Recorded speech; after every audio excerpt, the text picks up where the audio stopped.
بسم اللہ الرحمن الرحیم۔ السلام علیکم ناظرین کرام، 6 اور 7 کی درمیانی شب پاکستان اور بھارت کے درمیان شروع ہونے والی جنگ 4 دن بعد ختم ہو گئی۔ سیز فائر ہو گیا، خلاف توقع سیز فائر ہوا۔ تاثر یہ تھا کہ جنگ مزید جاری رہی، لیکن امریکہ کی مداخلت اور بھارت کے وزیر اعظم مودی کے سرنڈر کرنے کے بعد سیز فائر ہو گیا۔ لیکن یہ سیز فائر ہونے کے باوجود دونوں اطراف سے بلند و بانگ دعوے کیے جا رہے ہیں۔ بھارت تو شکست تسلیم ہی نہیں کر رہا۔ ان کے اینکر پرسن اور ان کے جو اسپوکس مین ہیں وہ یہ تاثر دینے کی کوشش کر رہے ہیں کہ ہم نے پاکستان کی کما کو پٹائی کی ہے، لیکن حقائق یہ بتاتے ہیں کہ 4 روز کی جنگ میں پاکستان کی مسلح افواج نے نہ صرف بھارت کو سبق سکھایا ہے بلکہ انہیں سال ہا سال تک یہ 6 اور 7 تاریخ سے لے کر 10 تاریخ تک لگائے گئے زخم یاد آتے رہیں گے۔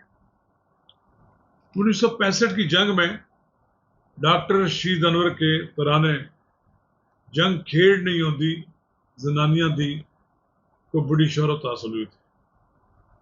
یہ ترانہ سال ہا سال لوگوں کی زبانوں پہ رہا۔ جب بھی پاکستان کو بھارتی جارحیت کا سامنا کرنا پڑتا یہ ترانہ لوگوں کی زبان پر آ جاتا تھا۔ 60 سال گزرنے کے بعد بھی یہ ترانہ پاکستان کے عوام کو یاد ہے۔ جب 6 مئی سے 10 مئی کے درمیان ہونے والی دنیا کی مختصر لیکن خوفناک فضائی جنگ میں پاکستان نے نہ صرف بھارت کو دھول چٹا دی بلکہ اسے سیز فائر کرنے پر بھی مجبور کر دیا۔ ہماری فضائیہ نے 1965 کی جنگ کی طرح بھارت کو ایسا زخم لگایا جو اسے سالہ سال بھلا نہ سکے۔ آج ایک بار پھر یہ نغمہ لوگوں کی زبان پر ہے۔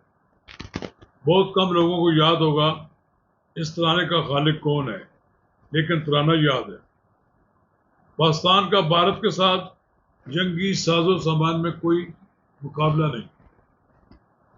یہی وجہ ہے کہ بھارت اپنی جنگی قوت کے باعث دہشت گردی سپانسر کرنے کا الزام پاکستان پر عائد کرتا رہتا ہے اور پھر پاکستان کو سبق سکھانے کی دھمکیاں دیتا ہے۔ اسے فرانسیسی ساکھ کے طیاروں رافیل پر بڑا ناز تھا، لیکن جب چینی ساکھ کے JF-17 تھنڈر طیاروں نے 3 رافیل مار گرائے تو رافیل طیاروں کی فضاؤں میں بالادستی کا تصور پاش پاش ہو گئی۔ پوری دنیا جنگی طیاروں کی مختصر لیکن خوفناک جنگ کا نظارہ کر رہی تھی۔ چینی ساکھ کے JF-17 تھنڈر طیاروں کے ہاتھوں رافیل کی یہ پٹائی ہوئی ہے، پاکستان کے عوام ابھی تک جشن منا رہے ہیں، لیکن چینی ٹیکنالوجی کے ہاتھوں یورپی ٹیکنالوجی کی شکست پر جتنی خوشی عوامی جمہوریہ چین کو ہوئی اس کا اندازہ نہیں لگایا جا سکتا۔ کہا جاتا ہے کہ جنگ میں سب سے زیادہ سچائی کا قتل ہوتا ہے اور فریقین نہ صرف کامیابی کے بلند باغ دعوے کرتے ہیں لیکن اپنی ناکامیوں کو بھی عوام سے چھپاتے ہیں۔ اس جنگ میں بھارت نے 6 اور 7 مئی کی رات پاکستان پر حملہ کرنے کے لیے 80 کے لگ بھگ طیاروں کے ذریعے آسمان پر چھاؤں ڈال دی تھی۔ یہ پاکستان کے 35-40 JF تھنڈر اس کا مقابلہ کرنے کے لیے اپنے ہوائی اڈوں سے آسمان کی بلندیوں پر سامنے آئے، جس کے بعد پوری فضائیہ کی آسمانوں پر حکمرانی ختم کر دی گئی۔ بھارتی طیاروں کو پاکستان کی حدود میں داخل نہیں ہونے دیا گیا۔ اس دوران پاکستان نے بھارت کا فضائی نظام ہیک کر لیا اور یہ بھارت کے لیے انتہائی پریشان کن صورتحال تھی۔ اس کا پورا دفاعی نظام ہیک ہونے کے بعد بھارتی فضائیہ پاکستانی طیاروں کے سامنے بے بس ہو گئی۔ اس لیے تو برطانوی اخبار ڈیلی ٹیلی گراف نے پاکستان کو آسمانوں کا بادشاہ قرار دیا۔ بھارت کو اس جنگ میں اپنے 6+1 طیاروں، جن میں 3 رافیل اور MiG-29 شامل ہیں، سے ہاتھ دھونا پڑا ہے۔ سچ سامنے آ رہا ہے، دنیا کو پتہ لگ گیا ہے کہ بھارت پاکستان کا کوئی طیارہ نقصان نہیں پہنچا سکا، نہیں گرا سکا، اور اس کے مقابلے میں اس کے 7 طیارے تباہ ہو گئے۔ بھارت کی شکست کی بنیادی وجہ اس کا پاکستان کو فوجی میدان میں انڈر اسٹیمیٹ کرنا ہے۔ اسے پاکستان کی عسکری قوت کا اندازہ ہی نہیں تھا۔ بھارتی وزیر اعظم طاقت کے نشے میں پہلگام واقعہ کی آڑ میں پاکستان کو سزا دینے چاہتا تھا، لیکن پاکستان کی بھرپور جوابی کارروائی کے بعد فوری طور پر جنگ بندی پر آمادہ ہو گیا۔ امریکی صدر ڈونلڈ ٹرمپ، جو اپنے آپ کو پاک بھارت قضیے سے الگ رکھ رہے تھے، نے اچانک مداخلت کر کے سیز فائر کرا دی۔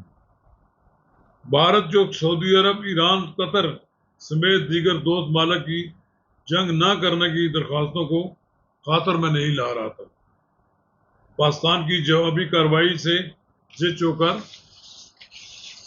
امریکہ سے جنگ بندی کی درخواست کرنے کے لیے پہنچ گیا۔ بھارتی وزیر اعظم نریندر مودی نے پاکستان پر جب جنگ مسلط کر کے ممکنہ کامیابی حاصل کر کے سیاسی فائدے اٹھانے کی جنگ بندی کا رکھی تھی، لیکن اسے اندازہ ہی نہیں تھا بنیان مرصوص آنی دیوار اس کے جارحانہ عزائم کو پاش کر دے۔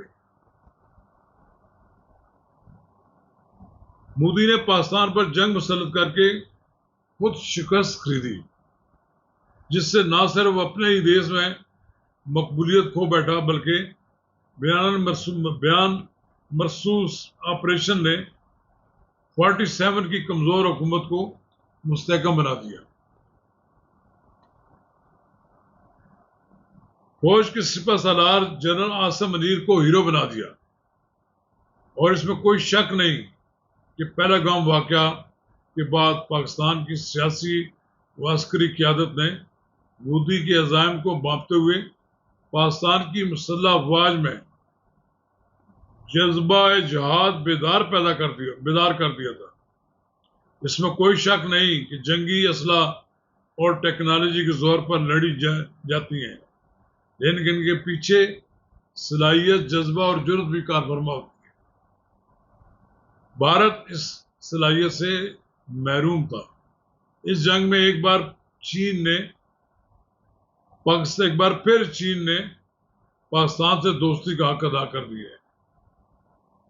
اس کی فراہم کردہ ٹیکنالوجی نے پاکستان کی پیٹھ نہیں لگنے دی۔ چین نے پاکستان کو فضا میں برتری قائم کرنے کے لیے JF-35 40 کے لگ بھگ طیارے فراہم کیے ہیں، جس کے بعد پاکستان کو بھارت کے مقابلے میں آسمانوں میں واضح برتری حاصل ہو گئی ہے۔ تاہم سرکاری طور پر اس خبر کی تصدیق نہیں کی گئی۔ کہا جا رہا ہے کہ J-35 ٹیکنالوجی چین اور امریکہ کے بعد صرف اب پاکستان کے پاس ہے، اور چین نے امریکہ کی مخالفت کے باوجود پاکستان کو J-35 طیارے فراہم کیے ہیں۔ یہی وجہ ہے کہ آسمانوں میں پاکستان کی برتری کے خوف نے بھارت کو پاکستان کا رخ کرنے کا حوصلہ نہیں دیا، اور اس نے امریکہ سے جنگ بند کرانے کی درخواست کی۔ کانگریس کے لیڈر راہل گاندھی نے پارلیمنٹ میں مودی کو آڑے ہاتھوں لیا اور کہا کہ اس کا سب سے بڑا جرم بھارت کے مقابلے میں پاکستان اور چین کو اکٹھا کرنا ہے۔ وزیر اعظم شہباز شریف کی طرف سے کمانڈ اینڈ کنٹرول اتھارٹی کا اجلاس طلب کرنے کے اعلان نے بھی پوری دنیا کو دہشت زدہ کر دیا تھا۔ امریکہ جو پاک بھارت جنگ کا تماشا دیکھ رہا تھا، فوری طور پر متحرک ہوا اور پاکستان اور بھارت کے درمیان جنگ بندی کرا دی۔ امریکہ نے دونوں ملکوں کو متنبہ کیا کہ اگر لڑائی بند نہیں کی تو امریکہ تجارت روک دے گا۔ زخم خوردہ بھارتی وزیر اعظم سیز فائر کی درخواست لے کر امریکی صدر کے پاس پہنچا۔ بھارت کا سپر پاور بننے کا خواب پاش پاش ہو گیا ہے، لیکن اس کے باوجود بھارت کی جانب سے ایک بار پھر حملہ کرنے کے خطرہ کو خارج از امکان قرار نہیں دیا جا سکتا، کیونکہ مودی کا ٹریک ریکارڈ خراب ہے، اس کی سیاست ہی پاکستان دشمنی کے گرد گھومتی ہے۔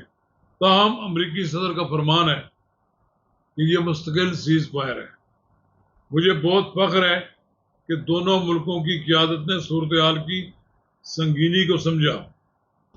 امریکی صدر نے سعودی عرب کے دورے کے دوران بھی پاک بھارت جنگ بند کرانے کے کریڈٹ کا ذکر کیا اور دونوں ملکوں کی قیادت کو کھانے کی میز پر مدعو کرنے کا عندیہ دیا۔ امریکی صدر نے مسئلہ کشمیر کے حل کے لیے اپنی ثالثی کی بھی پیشکش کی ہے، جس پر مودی نے اپنے موقف کا اعادہ کیا ہے کہ اب صرف دہشت گردی اور آزاد کشمیر پر بات ہو سکتی ہے۔ سردست بھارت کا غرور خاک میں مل گیا ہے۔